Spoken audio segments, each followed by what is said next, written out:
निर्णय लिया गया है। सभी लोगों ने अपने सुझाव दिए, बहुत अच्छे सुझाव आए हैं।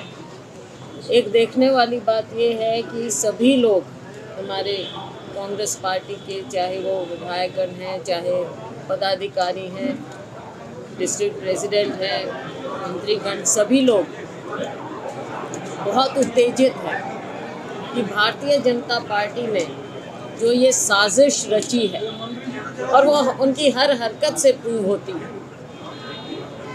ये बात अलग है कि हम न्यायपालिका का आदर करते हैं और हमें इस देश के कानून पर विश्वास है।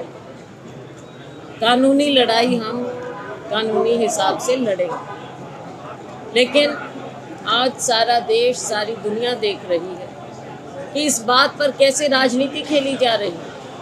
कहीं ओबीसी का नाम ले आते हैं बीच में, इसमें ओबीसी कहाँ आ गए, कहाँ इसमें जाति आ गई। भारतीय जनता पार्टी के ये पुराने हथकंडे हैं कि धर्म के नाम पर या जाति के नाम पर हर मुद्दे को ले जाएं और समाज को बांटें। हम ऐसी बात को बिल्कुल नकारते, ना कांग्रेस पार्टी की, ना हमारे नेता की। ये कभी मंशा ना है, ना होगी। ये मंशा केवल भारतीय जनता पार्टी की और इनके नेताओं की। जात पात की राजनीति, हमें इसको पूरी तरह से नकारेंगे, नकार रहे हैं। आपने देखा, इसमें डिफेंसिव होने का हमारा कोई ना मतलब है, ना हम डिफेंसिव होंगे। ये एक ऐसा मुद्दा है जो इन्होंने, हमारे यहाँ कहते हैं कि जो ये छत्ता होता है ना मधुमक्खियों का, उसमें हाथ लगा देते हैं। तो भारतीय जनता पार्टी ने हमारे समाज के साथ ऐसा किया है, हमारे देश के साथ ऐसा किया है। आज ये हर प्रणाली की धज्जियां उड़ा रहे हैं, चाहे हमारे संसदीय प्रणाली, चाहे हमारी कानूनी व्यवस्था हो। आप खुद देखते हैं इनके न्याय मंत्री या बड़े बड़े मंत्री कैसे न्यायपालिका को टारगेट करते हैं और उनके बारे में कैसा बोलते हैं। हमारा एक परिवार, ये गांधी नेहरू परिवार, जिसने देश के लिए बलिदान दिया है, एक बार नहीं बार बार दिया है, और राहुल गांधी जी, जिन्होंने करीबन 4000 किलोमीटर की पदयात्रा की, भारतीय जनता पार्टी की, इनकी विचारधारा की नींव हिल गई। क्या इसको लेकर जनता के बीच में किस तरह से इसके अलावा जो राहुल गांधी जी ने संसद में मुद्दे उठाए, आज उससे ये पीछे हट रहे हैं, उसको ढकने का प्रयास है। इन सब बातों को सारा देश देख रहा है। कांग्रेस पार्टी इन मुद्दों को जनता तक लेकर जाएगी, लोगों के बीच में लेकर जाएगी। संसद में आपने देखा विपक्ष के पार्टियां साथ आ रही हैं, क्योंकि ये मुद्दा ऐसा है, केवल एक पार्टी का नहीं, हमारे लोकतंत्र के ऊपर हमला। इस लोकतंत्र को बचाने के लिए हम संसद से ज़मीन तक हर तरह की लड़ाई लड़ेंगे, हर बूथ पर जाएंगे, हर ब्लॉक में जाएंगे, हर ज़िले में जाएंगे, हर स्तर पर हमने ये लड़ाई, और सच्चाई, क्योंकि सच्चाई की हमेशा जीत होती है। ये अकेले राहुल गांधी का मुद्दा नहीं है, ये पूरे देश का मुद्दा है, लोकतंत्र का मुद्दा है।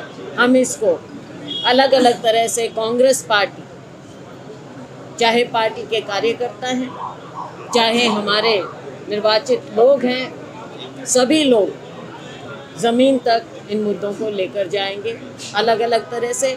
आपको समय समय पर हम बता देंगे कि चाहे हमारे प्रकोष्ठ हैं, चाहे हमारे डिपार्टमेंट्स, सभी यूथ कांग्रेस, NSUI कांग्रेस, सभी लोग इन मुद्दों को लोगों तक लेकर जाएंगे। अच्छा, आरक्षण को लेकर लगातार राज्यपाल के पास आप लोग जाते रहे, लेकिन राज्यपाल का जो बयान आया है कि पुराने जो राज्यपाल थी, इस मामले का पटाक्षेप हो चुका है, अब इस मामले पर कोई बातचीत नहीं होगी। आगे क्या कुछ रणनीति अब आप लोग करेंगे? राज्यपाल ने साफ कह दिया है। यहाँ आप फिर देख रहे हैं कि पिछली राज्यपाल ने खुद प्रॉमिस किया था, वायदा किया था कि आप इसको पारित कर दीजिए, सर्वसम्मति से पारित हुआ।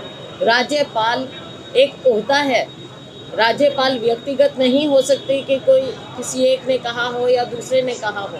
एक राज्यपाल ने जो कहा उस पर इन राज्यपाल को भी टिकना चाहिए, उसी ज़बान पर टिकना चाहिए। और जो छत्तीसगढ़ के लोगों के साथ ये अन्याय हो रहा है, इनके साथ न्याय होना चाहिए और राज्यपाल महोदय अपनी बात से पीछे ना हटे और आरक्षण यहाँ पर मिलना चाहिए। आप देख रहे हैं कि आज के दिन हमारे युवाओं को जो नौकरियाँ मिलनी चाहिए वो उससे महरूम हो रहे हैं और यहाँ के छत्तीसगढ़ के लोगों के साथ भारतीय जनता पार्टी ये इतना घोर अन्याय कर रही है। मैम एक सवाल था, कांग्रेस पूरे देश भर में प्रदर्शन करने जा रही है, लेकिन बीजेपी का कहना है कि आप पूरे देश में प्रदर्शन की बजाय आपात स्थिति उत्पन्न करने जा रहे हैं। भारतीय जनता पार्टी ने आज के दिन देश में, और इसके गवाह आप सब हैं, मीडिया गवाह है, आज के दिन पूरे देश में एक अघोषित इमरजेंसी लागू की हुई है भारतीय जनता पार्टी। कांग्रेस पार्टी, हम गांधी के अनुयायी हैं, महात्मा गांधी के अनुयायी हैं। हम शांतिपूर्वक अपना विरोध प्रदर्शित करते हैं।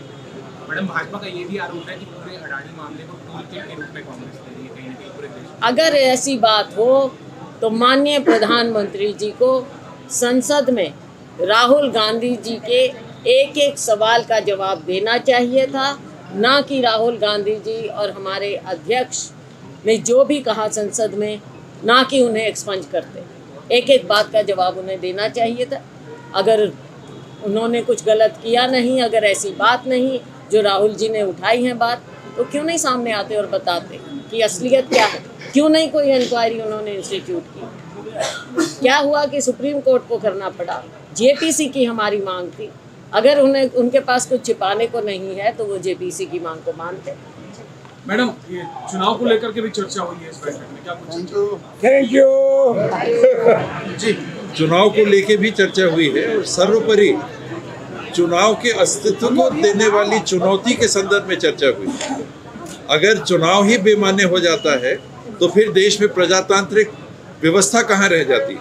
तो प्रमुख बात है कि देश में वो प्रजातांत्रिक व्यवस्था रहे जिसमें जनमत का प्रभाव कम से कम 5 साल तक बरकरार रहे।